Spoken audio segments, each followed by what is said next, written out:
Hello everyone, I welcome you all to IG tutorials. तो आज के सेशन में अपन देखेंगे टाइम एंड वर्क का पार्ट 5। तो इससे पहले ऑलरेडी अपन पार्ट 4 तक देख चुके हैं। अभी भी अपन जो डिस्कस कर रहे हैं वो ग्रुप थियरी ही डिस्कस कर रहे हैं। ग्रुप थियरी को रिलेटेड जो कॉन्सेप्ट था मैंने आपको पार्ट 1 में बताया था। पार्ट 1 में कुछ क्वेश्चंस देखे थे, basic questions. Part 2, part 3, part 4 में अपन ग्रुप थियरी से रिलेटेड क्वेश्चन ही देखे थे। आज पार्ट 5 में भी अपन ग्रुप थियरी से रिलेटेड ही क्वेश्चंस देखने वाले हैं। टोटल 10 क्वेश्चंस लेंगे इस पार्ट में। कुछ क्वेश्चन इजी है बट थोड़ा सा ट्रिकी क्वेश्चन है, और कुछ क्वेश्चन जो है बहुत ही अच्छे लेवल के क्वेश्चन है। तो आपको सोचने पे मजबूर करेगा डिफरेंट डिफरेंट सिनारियो के कैसे इस केस में क्या हो सकता है। तो उसके लिए मैंने इस वाले सेशन में उस क्वेश्चंस को लिया हूँ। अच्छे लेवल के क्वेश्चन हैं। तो जो लोग भी इस वीडियो को पहली बार देख रहे हैं, डायरेक्ट पार्ट 4 को देख रहे हैं, उन लोगों से रिक्वेस्ट है कि प्लीज़ पार्ट 1 को जरूर देखें, क्योंकि बिना पार्ट 1 को देखे आप जो कॉन्सेप्ट है, मैं जो जिस कॉन्सेप्ट से आपको बता रहा हूँ आपको समझ में नहीं आएगा। तो प्लीज़ पार्ट 1 से देखना स्टार्ट करें। और जो लोग ऑलरेडी फॉलो कर रहे हैं वो लोग तो डायरेक्ट देख सकते हैं पार्ट 5। तो चलिए without any further edu let's get started. तो हम लोग के सेशन का पहला क्वेश्चन एग्जाम्पल फर्स्ट क्या बोला है, 7 men and 4 women can complete a work in 5 days and 7 children and 3 women can complete a work in 7 days. Then 1 man, 1 woman and 1 child will complete the work in how many days? अब देखिए, यदि आप यहाँ पे लगाएंगे m1 d1 by w1 is equal to m2 d2 by w2। अब देखिए इस तरह के क्वेश्चन अपन ऑलरेडी किए हैं, बट इसमें क्या यूनिक है वो मैं आपको बाद में बताऊंगा। पहले क्या है, 7 men plus 4 women can complete A work in 5 days। तो एम डी हो गया बाई w1 तो 1 ही है।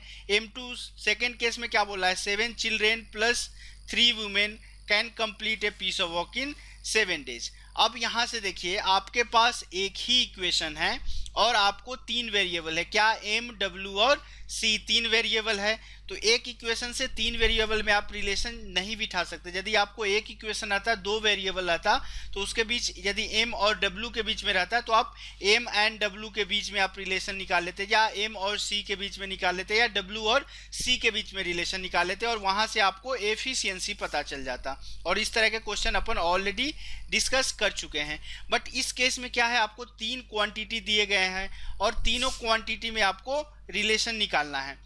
तो इस क्वेश्चन के लिए मैं आपको बताऊंगा कि m1 d1 वाला चीज फॉलो मत कीजिए। जैसे ही फॉलो कीजिए आपका इसका रिलेशन नहीं आएगा। इसमें थोड़ा सा ट्रिक क्या है कि जैसे ही किसी क्वेश्चन में 2 क्वांटिटी हो या 3 क्वांटिटी के लिए सेम नंबर, जैसे कि यहाँ पे 1 मेन है, 1 वुमेन है और 1 चाइल्ड दिया गया है, इस तरह के क्वेश्चन को आप ऐसे सोल्व करने की कोशिश कीजिए। जैसे देखिए 7 मेन और 4 वुमेन मिलके, 7 मेन और 4 वुमेन मिलके आपको क्या कर रहा है, 5 डेज में एक काम को कर रहा है। एक काम मतलब कि 1 वर्क को कर रहा है। यहाँ पे यूनिटरी मेथड आप अप्लाई कर सकते हैं। क्या, 7 मेन और 4 वुमेन जो है आपको 5 डे में एक काम कर रहा है। तो 7 मेन और 4 वुमेन आपको एक दिन में कितना काम करके देंगे, एक दिन में आपको 1/5 वर्क करके देंगे। ओके। सेकेंड केस में क्या बोला गया है, 7 चिल्ड्रेन और 3 वीमेन, मतलब कि 7 चिल्ड्रेन और 3 वीमेन आपको 7 डेज में एक काम करके देता है, 1 वर्क करके देता है। ओके। तो आप यहाँ से अगेन यूनिटरी मेथड लगाइए। 7 चिल्ड्रेन और 3 वीमेन आपको 1 डे में कितना काम करके देंगे, 1/7 वर्क देंगे। ये सब आपको लिखने की जरूरत नहीं, आप डायरेक्ट मन में ही ये सब चीज सोच सकते हैं। चूंकि आपको मैं एक्सप्लेन कर रहा हूं इसलिए लिख करके बता रहा हूं। आप इक्वेशन 1 इसको लीजिए, इक्वेशन 2 लीजिए, दोनों इक्वेशन को जोड़िए। दोनों इक्वेशन को जोड़ेंगे तो आपको क्या, 7 मेन और 7 वुमेन, क्योंकि 4 वुमेन और 3 वुमेन, 7 वुमेन यहाँ पे हो जाएगा। ओके। इसका जो सम होगा प्लस आपको 7 चिल्ड्रेन दिया गया है, इसका 1 डे का वर्क यदि आप निकालेंगे तो 1 डे का वर्क क्या हो जाएगा, 1/5 प्लस 1/7 वर्क। इसको यदि एलसीएम आप लेंगे तो कितना आ जाएगा, 12/35 वर्क आएगा। अब देखिए 7 मेन, 7 वुमेन, 7 चिल्ड्रेन आ गया। तो एक मेन, एक वुमेन और एक चिल्ड्रेन आपको एक दिन में कितना काम करके देंगे। ऑब्वियसली कम काम होगा तो 12/35 इंटू 7 वर्क आपको एक दिन में ये लोग करके देंगे। इसको जरा और सा सोचिएगा थोड़ा सा, तो देखिए एक मैन, एक वुमेन और एक चिल्ड्रेन एक दिन में आपको 12/35 इंटू 7 वर्क करके दे रहे हैं। तो देखिए 12/35 इंटू 7 वर्क आपको करने में कितना दिन लग रहा है? उन लोगों को एक डे लग रहा है। तो पूरा काम को आपने क्या लिया था? एक लिया था। पूरे वर्क को आप, कोई भी वर्क क्या होगा? एक वर्क होगा। तो एक वर्क कितने दिन में खत्म होगा? 35 इंटू 7/12 हो जाएगा। ओके, यदि इसको आप गुणा करेंगे 7×5 = 35, 3 7 3 21 3 24, 245 आपको आएगा। ओके, इसको यदि आप करेंगे तो आपको इसका आंसर कितना आ जाएगा? आपको 245 बाय नीचे कितना आएगा? 12। अब देखिए कुछ कट नहीं रहा है, चलिए इसको आप फ्रैक्शन में ले जाइए। 12 दूना 24, 0 बच जाएगा। मतलब कि 20 होल 5/12 डेज में वो वाला काम जो है आपका टोटल काम कंप्लीट होगा। यहाँ पे ये सारा चीज लिखने की जरूरत नहीं थी, चूंकि मैं आपको समझा रहा था इसलिए मैंने आपको बताया। क्योंकि जैसे ही आपको मेन वुमेन चाइल्ड तीन क्वांटिटी का यदि नंबर सेम हो जाए, यहाँ पे क्या एक मैन एक वुमेन एक चाइल्ड है, तो आप हमेशा यूनिटरी मेथड को फॉलो कीजिए। दोनों इक्वेशन को आपने सम किया, यहाँ से 1 मैन 1 वुमेन 1 चाइल्ड का आपको एक दिन का काम आ गया। टोटल इतना काम वो लोग कितना दिन में कर रहे हैं? एक दिन में। तो टोटल काम कितना होगा? एक काम होगा। तो एक काम को करने में कितना दिन आ गया? आप यहाँ से इजिली आप इस क्वेश्चन का आंसर दे सकते हैं। चलिए सेम पैटर्न पे एक और क्वेश्चन नंबर 2 है, उसको देख लेते हैं। क्वेश्चन नंबर 2 क्या बोल रहा है? 4 men 2 boys can complete a work in 5 days. 3 women 4 boys can complete a piece of work in 5 days. 2 children and 3 women can complete a piece of work in 5 days.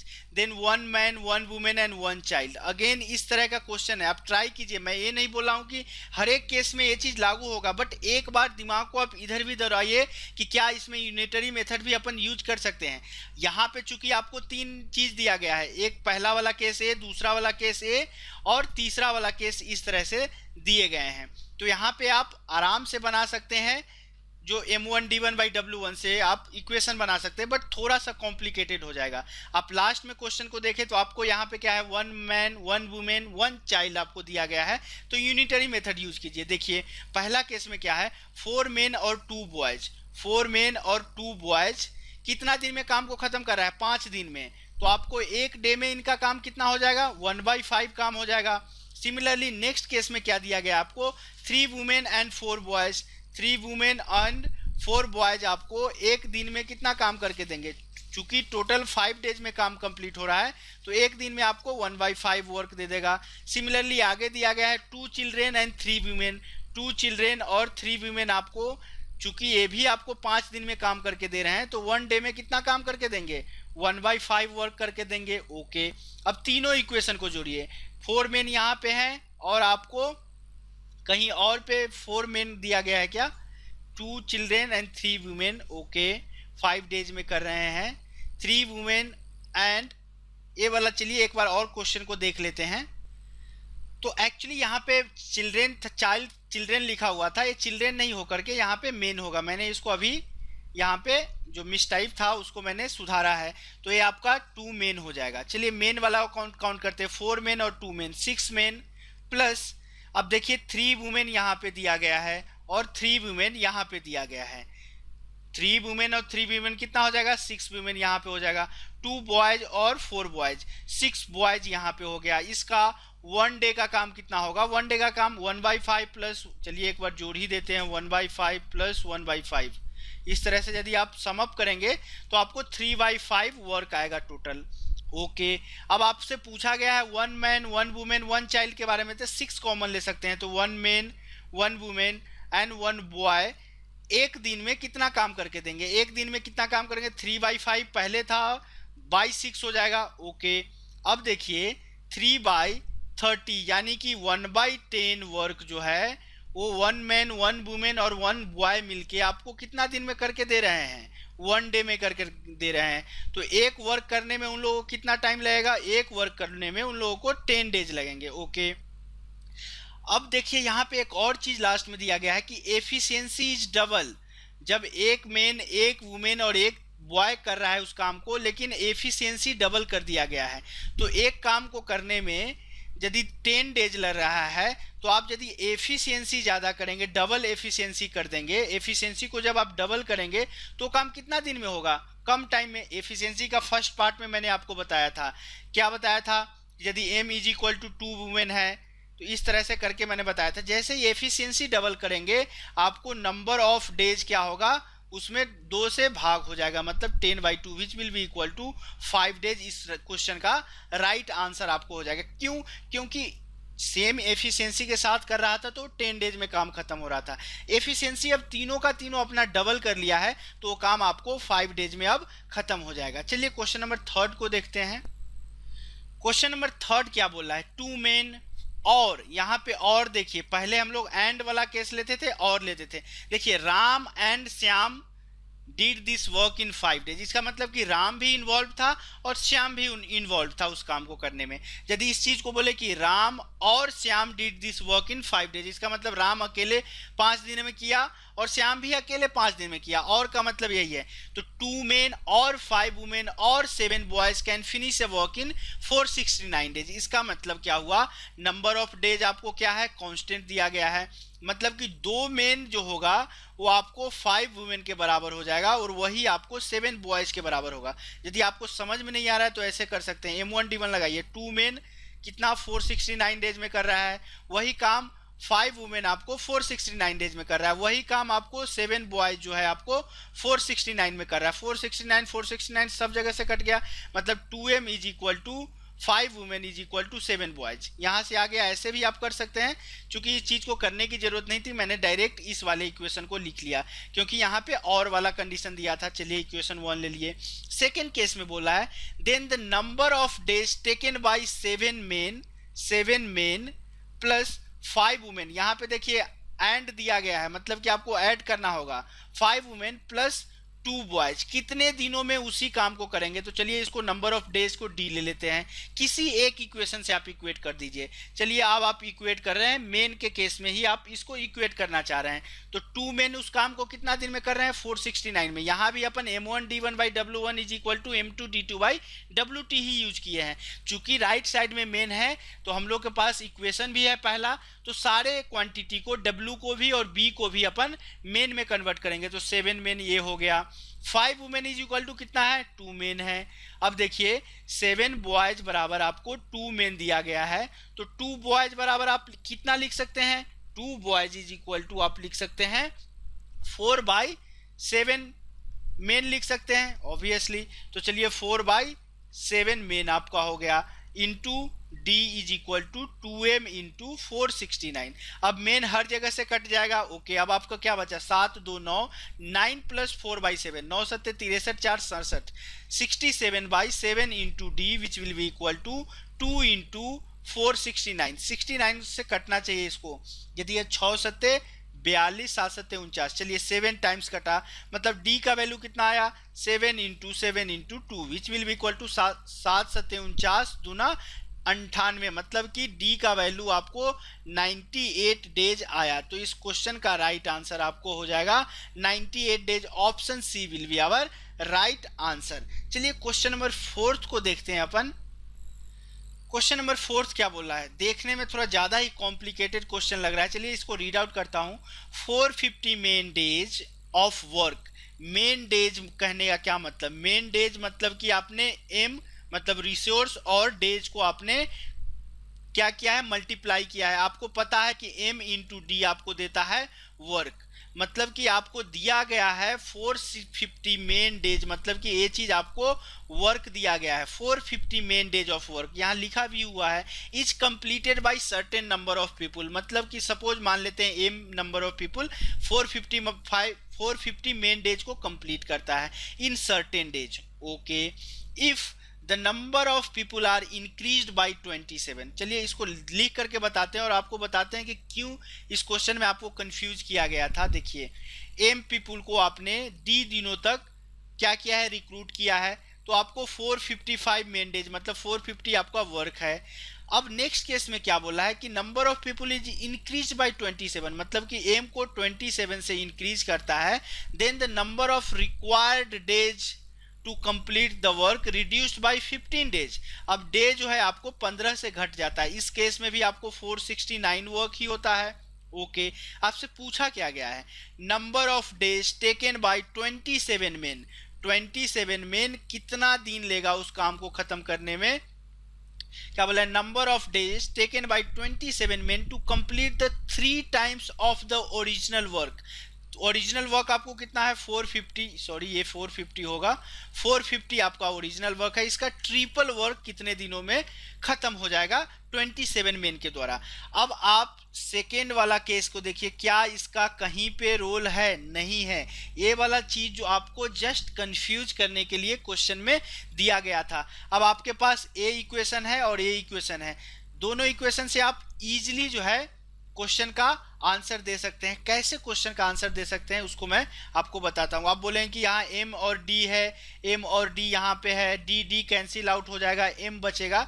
लेकिन मैं आपको बता दूं कि m इंटू डी आप करेंगे तो आपको क्या आता है, वर्क आता है। ओके चलिए m इंटू डी आपको क्या आता है, वर्क आता है। तो जो m इंटू डी आपको फर्स्ट केस में, चलिए इसको पहले इक्वेट करते हैं, M D Y 450 is equal to 27 into D Y 450 into 3। अब देखिए एम डी का वैल्यू टोटल वर्क होता है, तो टोटल वर्क तो आपको 450 दिया ही हुआ है। टोटल वर्क आपको कितना दिया गया था, 450 मेन डेज आपको ऑलरेडी दिया गया था।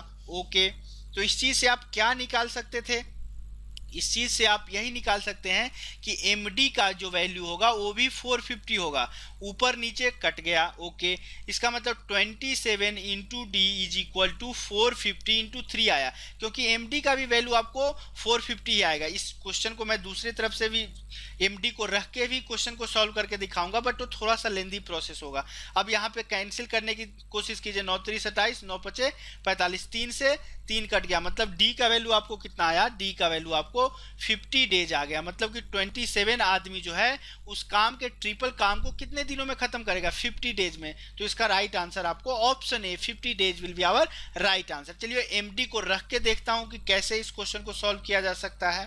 तो आप यहाँ पे बोलेंगे कि सर ए वाला डी और ए वाला डी तो अपन कैंसिल आउट कर सकते हैं, बट यहाँ दोनों डी अलग अलग है। मैं कंफ्यूज नहीं, चलिए इसको स्मॉल डी ले लेते हैं, कंफ्यूज नहीं करना चाह रहा हूँ। क्यों ये अलग डे है, क्योंकि 27 आदमी कितना दिन में काम कर रहा है, ये जो नंबर ऑफ डेज दिया गया है ये आपको एम आदमी कितना दिन में कर रहा है वो नंबर ऑफ डेज है। इसको मैंने स्मॉल डी लिया, जैसे ही डी को कैंसिल करेंगे आप कंफ्यूज हो जाएंगे। तो इस तरह से इस क्वेश्चन का राइट आंसर 50 होगा। दूसरा ऑप्शन में यही, इस जो सॉल्यूशन था यही बताने वाला था कि ये दोनों डी जो है आपको आपस में डिफरेंट डी है। मैंने ले लिया था दोनों को कैपिटल डी ही, बट एक डी को आप स्मॉल डी ले लीजिए और डी का वैल्यू आप फाइंड आउट कीजिए। चलिए क्वेश्चन नंबर 5 को देखते हैं। क्वेश्चन नंबर 5 जो है आपको एक तरह से आप बोल सकते हैं इंफॉर्मेशन दिया गया है, और इस पे टोटल आपको 5 क्वेश्चन मैं यहाँ पे लेने वाला हूँ। एक क्वेश्चन पूछा गया था, फेसबुक मेंबर है वैभव जी के द्वारा, तो बहुत ही अच्छा क्वेश्चन है। पता नहीं कौन से बुक से लिए हैं क्वेश्चन, बट बहुत ही इंटरेस्टिंग क्वेश्चन है। तो इस क्वेश्चन में टोटल 5 सब क्वेश्चंस होंगे। पहले ट्राई करते हैं इस क्वेश्चन को सॉल्व करने का। इंपॉर्टेंट क्वेश्चन है, बहुत ही इंपॉर्टेंट क्वेश्चन है, बहुत अच्छा क्वेश्चन है। क्या बोल रहा है, Mister Stanley employed a certain number of typist for his project. Okay 8 days later 20% of the typist left the work या left the job, and it was found that it took as much time as to complete the rest work from then। कब से, जब से 20% जो resource है typist है वो छोड़ देता है, तब उनको पता चलता है कि अब उतना ही समय लेगा जितना समय वो टोटल काम को खत्म करने में। क्या बोला है, then as the entire work needed with the employed all the employed typist, मतलब जितने भी एम्प्लॉयड टाइपिस्ट थे जितना दिन में खत्म करते, यदि एक भी टाइपिस्ट उस काम को छोड़ करके नहीं जाते उतना दिन और लग रहा है। कब, जब 8 दिन के बाद 20% टाइपिस्ट जो है उस काम को छोड़ के चले जा रहे हैं। चलिए इसको थोड़ा सा मैं नंबर लाइन पे बता देता हूं ताकि आपको क्लियर आइडिया हो जाए। यहाँ क्वेश्चन को आप बहुत ही केयरफुली पढ़िए। क्या बोल रहा है कि mister Stanley employed a certain number of typist for his project. चलिए एम नंबर ऑफ टाइपिस्ट उन्होंने एम्प्लॉयड किया है और वो प्रोजेक्ट का अभी है कि डी डेज में आपको वो प्रोजेक्ट खत्म हो जाएगा। बट क्या बोला है, 8 days later 20% of the typist left the work. चलिए 8 डेज लेटर मतलब कि यहाँ पे 8 डेज के बाद जो है 20% जो है वर्कर छोड़ देता है, मतलब कि 8 डेज तक तो आपको एम टाइपिस्ट ही काम कर रहा है।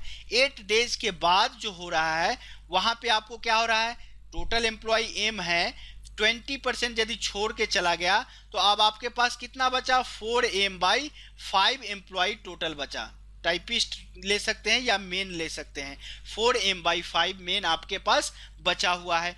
ओके, अब क्या बोल रहा है कि it was found that it took as much time to complete the rest work, मतलब रेस्ट वर्क कौन, ए वाला work, as much time to complete the rest work from then as the entire work needed with all the employed typist। Total typist employed जो किया था उससे कितना दिन लगता, डी दिन लगता, मतलब कि अब जो 20% एम्प्लॉय छोड़ दिया है अब यहाँ से भी उसको डी दिन लगने वाला है। चलिए टोटल वर्क वाला कॉन्सेप्ट यहाँ पे लगाइए। क्या पहला केस क्या होगा, टोटल वर्क, टोटल वर्क बराबर क्या हो जाएगा, W1 प्लस W2। ये वाला आपका टोटल वर्क है, पहला छोटा सा W1 इतना दूर का है, W2 इतने दूरी का है। Okay, total work M1 D1 by W1 आप लगा सकते हैं। वर्क निकालना है तो M इंटू डी लगाइए, तो M इंटू डी, शुरू में क्या है, M टाइपिस्ट एम्प्लॉय किया है डी दिनों के लिए। ओके, दूसरे केस में क्या है, M टाइपिस्ट जो है आपको 8 दिनों तक काम करता है। फिर इस तरह का क्वेश्चन अपन ऑलरेडी देख चुके हैं, कंफ्यूज होने की जरूरत नहीं है। दूसरे केस में क्या है, आपको 4m बाई 5 टाइपिस्ट है और वो कितने दिनों तक काम कर रहे हैं, डी दिनों तक काम कर रहे हैं। एक चीज आप गौर से देखिए, एम एम एम हर जगह से कैंसिल आउट हो गया। ओके, अब देखिए डी यहाँ पे है, 4 बाई 5 डी यहाँ पे है, तो D minus 4 by 5 D will be equal to 8। अब इसको एलसीएम लेंगे, आपको 5d माइनस 4d कितना आ जाएगा, d by 5 is equal to 8। D का वैल्यू आपको कितना आया, 40 डेज, मतलब कि 20% एम्प्लॉय को जाने के बाद उनको टोटल 40 दिन तक और काम करना पड़ेगा। या टोटल वर्क यदि उसके पास एम वर्कर है तब भी उसको 40 डेज तक आप उसको काम करना पड़ेगा, दोनों सेम है। डी का वैल्यू आप टोटल वर्क में लीजिए या W2 के केस में लीजिए, डी का वैल्यू आपको 40 डेज आ गया। ओके, अब आपसे क्वेश्चन क्या पूछा जा रहा है, how many typist left the work. बहुत ही इंपॉर्टेंट, इजी है बट आपको सोचना पड़ेगा। क्या आपसे पूछा जा रहा है, how many typist left the work. इस वाले इक्वेशन पे आप ध्यान से देखिए, इस वाले इक्वेशन को, इन दिस इक्वेशन क्या हो रहा है, m मतलब कि नंबर ऑफ टाइपिस्ट, यहां पे लिख देता हूं, number of typist is getting cancelled out, मतलब कि m जो है वहां पे उस इक्वेशन में कैंसिल हो रहा है। इसका मतलब कि m का कोई भी वैल्यू दे सकते हैं, m का इनफाइनाइट वैल्यू हो सकता है, आप कुछ भी वैल्यू रखिए ये वाला इक्वेशन सेटिस्फाई होगा। m का वैल्यू आप 1 रखिए, m का वैल्यू आप 30 रखिए, m का वैल्यू आप 40 रखिए, m का वैल्यू आप 1000 रखिए, क्रोर्स रखिए, 10 क्रोर्स रखिए, क्योंकि ए वाला इक्वेशन m से आपको इंडिपेंडेंट इक्वेशन है, m पे डिपेंड ही नहीं कर रहा है।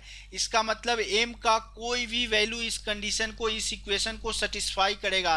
तो आपसे पूछ रहा है how many typist left the work, ये तो पता है कि 20% typist left the work, but चूंकि जब आपको m का वैल्यू पता चलेगा तभी तो आप बोल सकते हैं कि m का 20% लेफ्ट द वर्क। m का वैल्यू आपको पता ही नहीं चल रहा है, m का वैल्यू आ रहा है कांट बी डिटरमाइंड, आप डिटरमाइन कर ही नहीं सकते हैं m का वैल्यू क्या होगा। जब m का वैल्यू पता नहीं होगा तो m का 20% आपको पता हो सकता है क्या, नहीं।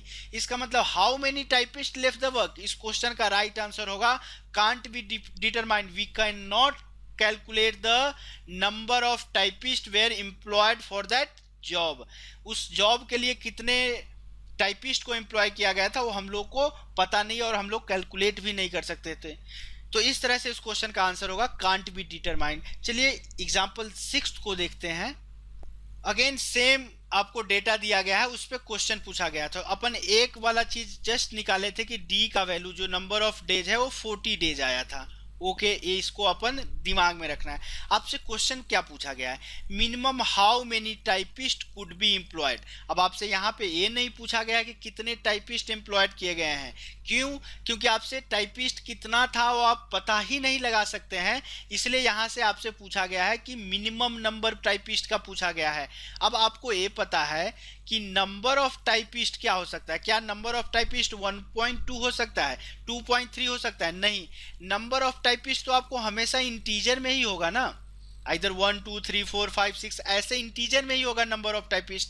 तो यहाँ से पूछ रहा है minimum how many typist could be employed, तो एम का वैल्यू आपसे पूछा गया है कि मिनिमम कितना हो सकता है। चलिए इस पे आपको थोड़ा सा दिमाग लगाना है।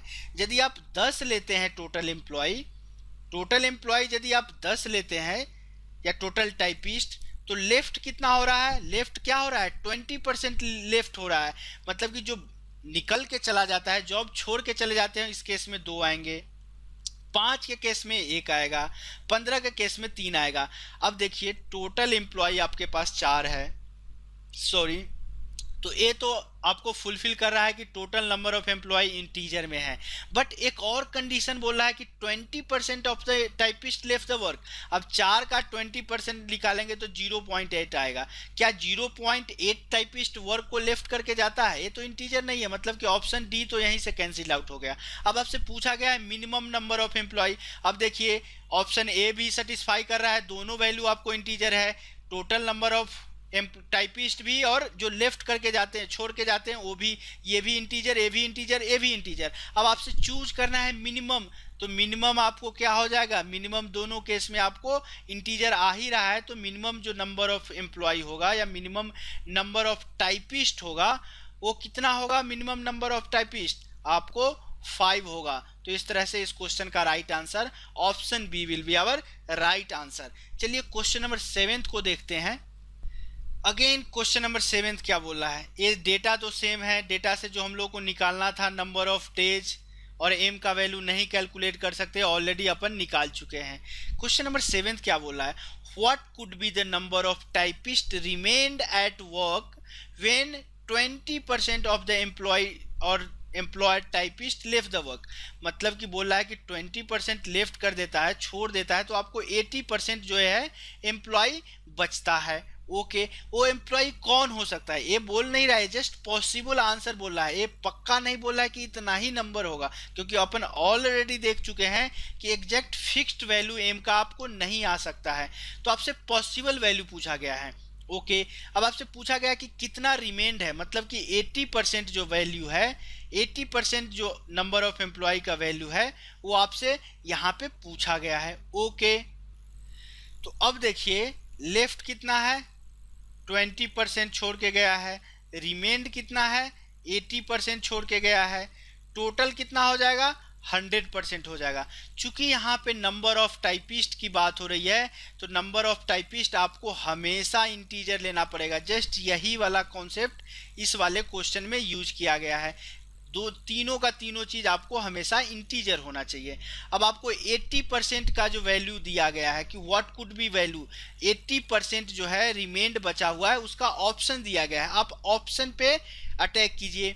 ओके, 80% यदि आपको 15 दिया गया है, ओके, तो अब देखिए 20% आपको क्या इंटीजर आ रहा है, 15 का 20% कितना हो जाएगा, देखिए 80% आपको 15 दिया गया है, तो कितना हो जाएगा, 15/1%, 15/80 हो जाएगा, 20% 20, मतलब कि ये 4, 15/4 क्या इंटीजर आ रहा है, नहीं आ रहा है इंटीजर, इसका कहने का मतलब ऑप्शन ए नहीं होगा।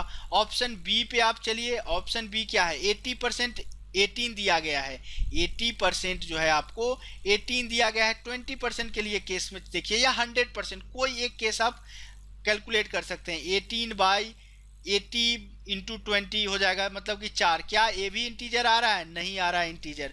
चलिए नेक्स्ट केस पे चलते हैं, ऑप्शन सी पे, 68 आपको दिया गया किस फॉर्म में था, 80% जो है आपको 80% जो दिया गया था आपको 68 दिया गया था, तो 20% निकालिए।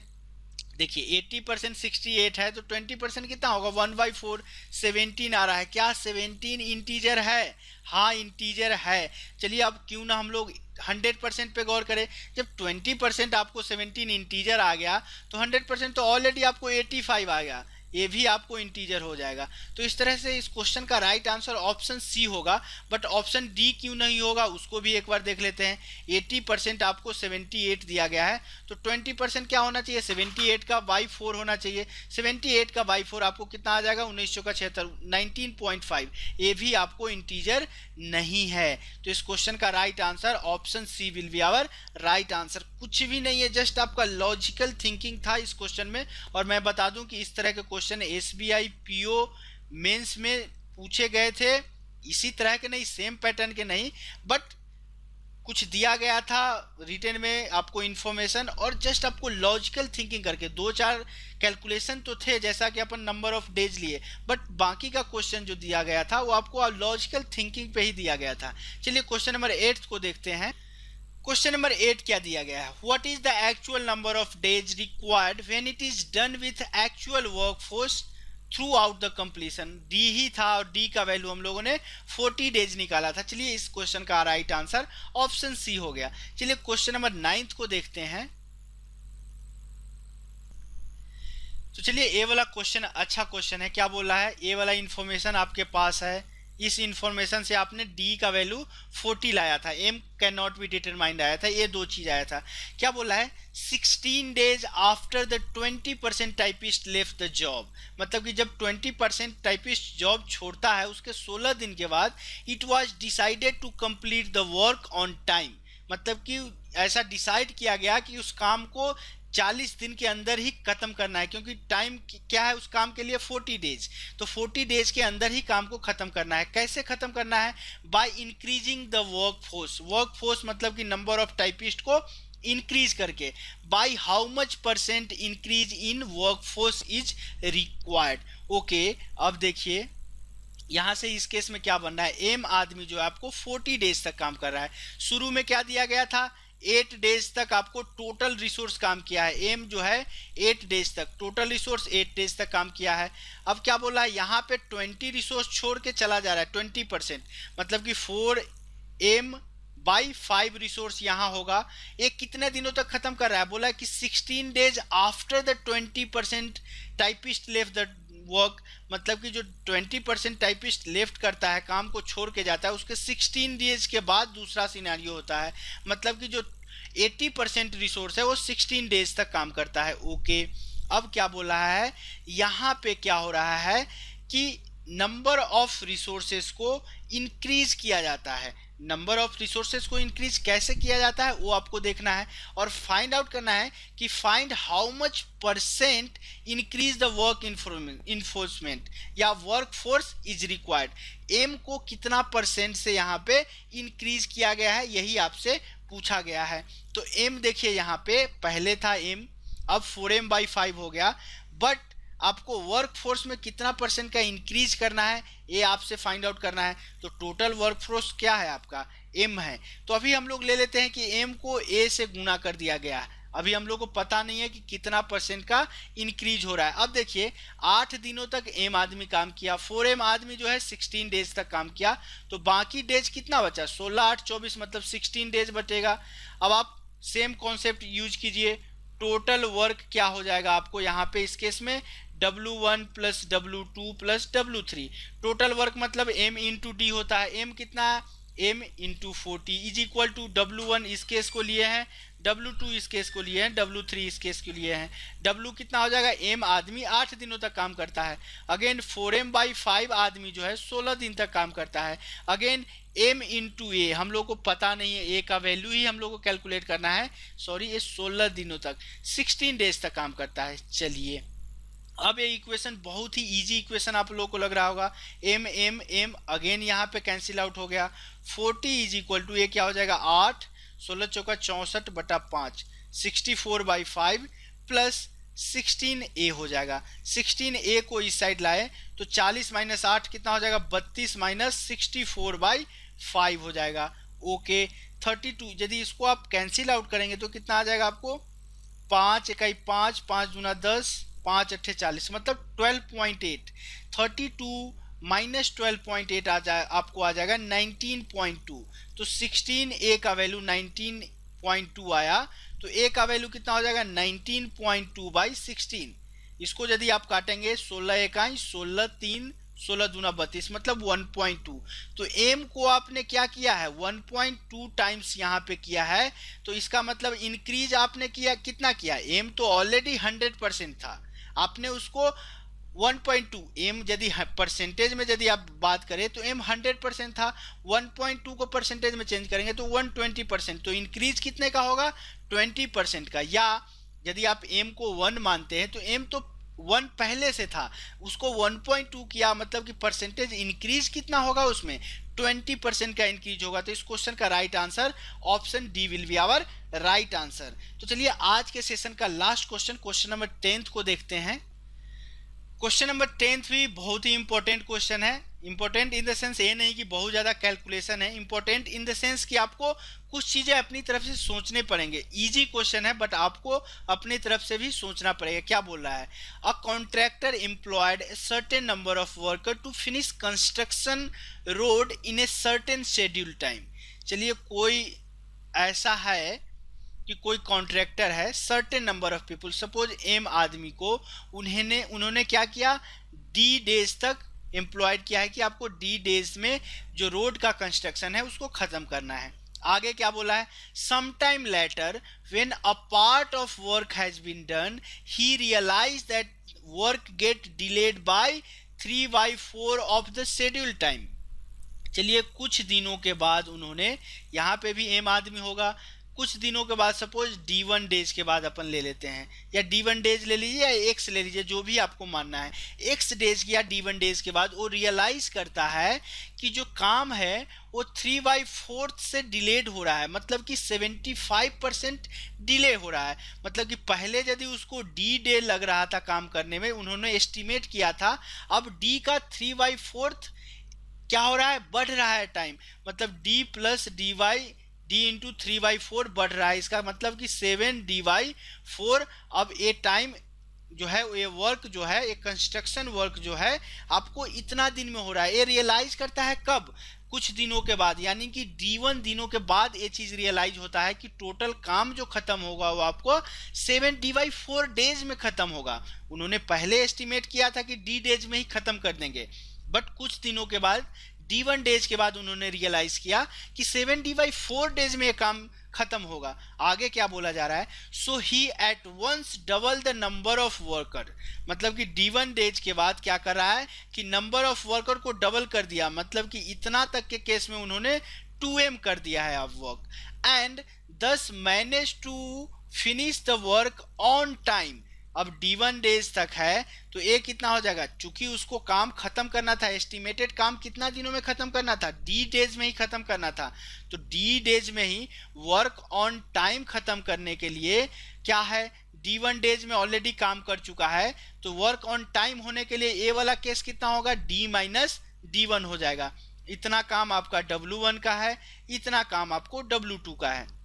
एम आदमी को एक्सपेक्टेड था कि D डेज में खत्म हो जाएगा, बट उन्होंने रियलाइज किया कि एम आदमी जो है अब कितना दिनों में खत्म करेगा काम को, 7D/4 डेज में काम को खत्म करेगा। अगेन आप लगाइए सेम फॉर्मूला, टोटल वर्क क्या हो जाएगा इस केस में, W1 प्लस W2, वर्क बराबर क्या होता है, M इंटू D।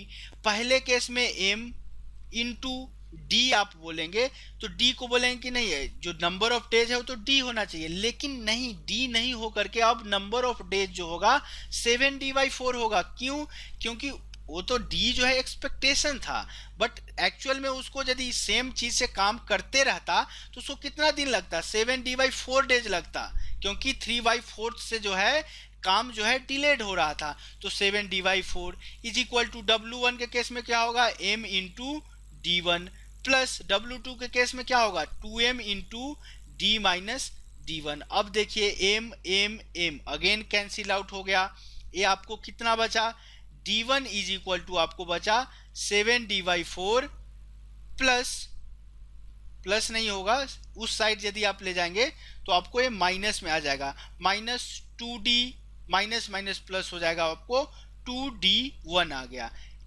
d1 को एक साइड ले जाए 2d1 के साथ में तो d1 बच गया। ये वाला चीज आपको कितना आ जाएगा 2d माइनस 7d/4। इस इक्वेशन को थोड़ा इजीली भी कर सकते थे, बट थोड़ा सा मैंने एक स्टेप को ज़्यादा यहाँ पे आपको क्लियरली समझाने के लिए यहाँ पे कैलकुलेट किया हूँ। तो d1 का वैल्यू आपको कितना आ जाएगा 4 दूना 8 माइनस 7d, d/4 आ जाएगा। d1 का वैल्यू आपको d/4 आ गया। आपसे क्वेश्चन क्या पूछा गया है, how much work he had been completed before increasing the number of workers। मतलब कि जो इतना काम है W1 जो काम है वो कितना % है टोटल वर्क का, ये आपसे पूछा गया है। अब एक चीज आप गौर से देखिए कि आप 7d/4 डेज में क्या काम कर रहे हैं, आप एक काम टोटल काम को कर पा रहे हैं। तो इस केस में आपके पास कितना है d/4 डेज में कितना हो जाएगा 1/7d into 4 into d/4, 4 cancel, d cancel.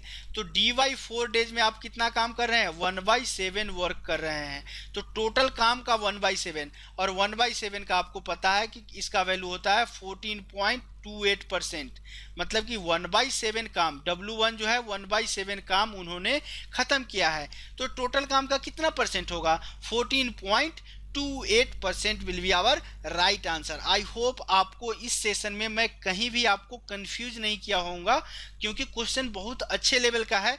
तो मुझे डर लग रहा है कि कहीं ऐसा नहीं हो कि कहीं पे मैंने आपको कंफ्यूज कर दिया हूं। मैं अपनी तरफ से पूरी कोशिश किया हूं कि आपको कंफ्यूजन में ना डालूं। तो मेरे तरफ से ग्रुप थ्योरी का लास्ट पार्ट था। वैसे क्वेश्चन तो इस पे बहुत सारे क्वेश्चंस बन सकते हैं, तो मैं आपसे कमेंट बॉक्स के थ्रू जानना चाहता हूं कि यदि आप चाहते हैं कि ग्रुप थ्योरी से रिलेटेड एक और सेशन अच्छे क्वेश्चन का, इस तरह के ही क्वेश्चंस का लिया जाए, तो आप कमेंट बॉक्स के थ्रू जरूर हमको आप बताइएगा। नहीं तो मैं नेक्स्ट सेशन से आपको इंडिविजुअल थियोरी पे मूव कर जाऊंगा। तो चलिए आज के सेशन को अपन यहीं क्लोज करते हैं। तो सेशन क्लोज करने से पहले आप लोग से रिक्वेस्ट है कि यदि आपको मेरे वीडियोज अच्छे लग रहे हैं, आपके एग्जाम पॉइंट ऑफ व्यू से आपके लिए हेल्पफुल है, आप चाहते हैं मेरे साथ जुड़े रहें, तो चैनल को सब्सक्राइब कर सकते हैं। सब्सक्राइब करने का फ़ायदा ये होगा कि जब भी मैं नया वीडियो डालूंगा आपको नोटिफिकेशन आ जाएगा, आपको सर्च करने की ज़रूरत नहीं पड़ेगी। वीडियो अच्छा लगे आपको तो जरूर जरूर जरूर लाइक कर दीजिएगा। किसी क्वेश्चन का सॉल्यूशन समझ में नहीं आया हो, या कुछ सुझाव हो, या कोई कॉन्सेप्ट समझ में नहीं आया हो, तो आप हमसे कमेंट बॉक्स के थ्रू जरूर पूछिएगा। एक जरूरी मैं आप लोगों से रिक्वेस्ट करना चाहता हूं कि जिन लोगों को भी ये वीडियो अच्छा लग रहा है, प्रत्येक आदमी कम से कम एक आदमी अपने एक फ्रेंड्स के बीच जरूर शेयर कीजिए, ताकि उन लोगों के बीच भी ये वीडियो पहुंचे। यदि आपको अच्छा लगे तो जरूर एक आदमी एक फ्रेंड के बीच जरूर इस वीडियो को शेयर कीजिए। तो चलिए आज के सेशन को अपन यहीं क्लोज करते हैं। मिलते हैं नेक्स्ट सेशन में। यदि आप लोग का रिक्वेस्ट रहा तो ग्रुप थ्योरी के साथ ही या इंडिविजुअल थ्योरी के साथ कुछ भी लेकर के नेक्स्ट सेशन में मिलते हैं। तो तब तक के लिए कीप प्रैक्टिसिंग, प्रैक्टिस करते रहिए, स्वस्थ रहिए, व्यस्त रहिए और मस्त रहिए। Thanks for watching this video. Bye bye.